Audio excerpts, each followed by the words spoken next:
থেকে পুঁটি মাছ এনেছে, তাই আমি ভাবলাম পুঁটি মাছগুলো না, আর ছাই না থাকলে আপনারা নুন দিয়ে মাখিয়ে রাখবেন, ইয়ে হয়ে যাবে। তা পুঁটি মাছের একটা একটু অন্য ধরনের রেসিপি দেখাবো।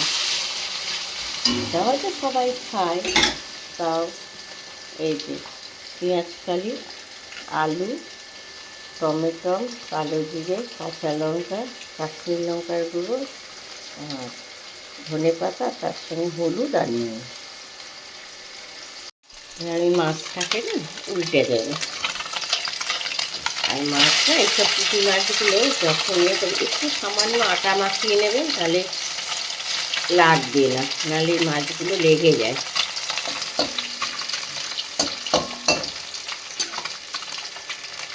মাছ ভাজা হয়ে গেলে তারপরে আমি কী করে রান্না করছি ওটা আপনাকে দেখাবো। আপনারা তো পুঁটি মাছ অনেক রকম খান, এরকমভাবে খেয়ে দেখবেন, খুব ভালো লাগে খেতে। আমার মাছ ভাজাগুলো হয়ে গেছে, এবার আমি একটু কালো জিরে ফোড়ন দেবো। আর যেহেতু পেঁয়াজ খালি দিয়ে করবো জিনিসটা, ওই জন্যে পেঁয়াজ দেবো। আর এর সঙ্গে আমি কটা পরে কাঁচা লঙ্কা দেবো, আর দুটো কাঁচা লঙ্কা কটা দিয়ে দেবো, তিনটে। একটু হয়ে কাঁচা লঙ্কা দেবে সবসময় একটু ভালোই লাগে। আর আলুগুলো না আমি একটু এই যে এরম পাতলা পাতলা কেটেছি।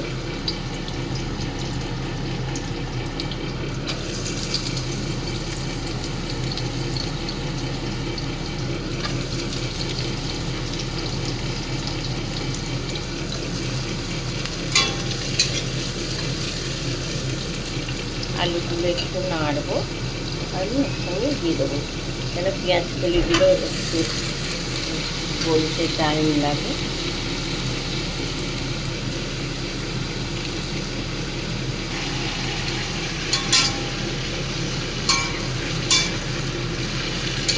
পেঁয়াজ কালিগুলো একটা জল, আর এই জলেই আমার সিদ্ধ হয়ে যাবে। আমি একটু নুন দিয়ে দেবো, আর একটু হলুদ দিয়ে দেবো।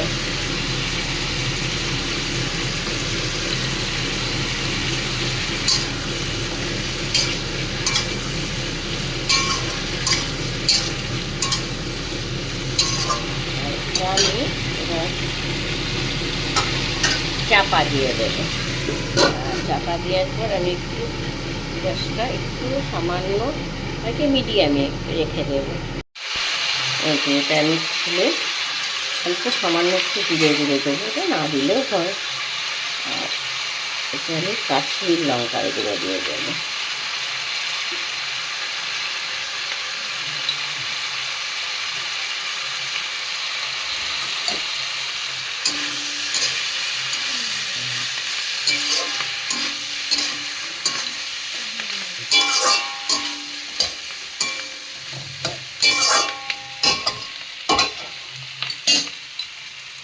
টমেটোটা দিয়ে দেবো,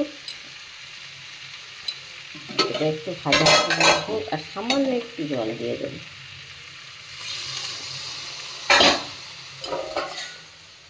এটা চাপা দিয়ে দেবো।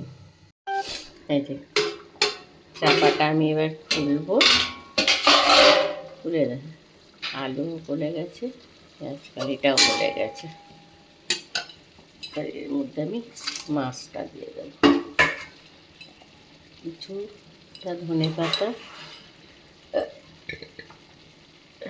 4টে কাঁচা লঙ্কা দিয়ে আমি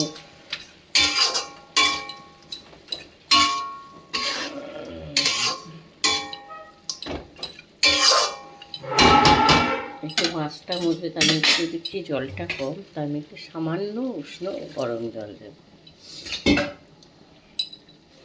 আর এর মধ্যে একটু কাঁচা সর্ষের তেল দেব।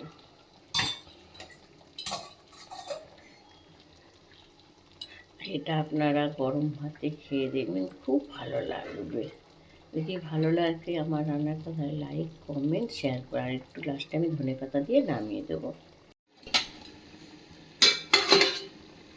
এবার চাপাটা তুলে দেব।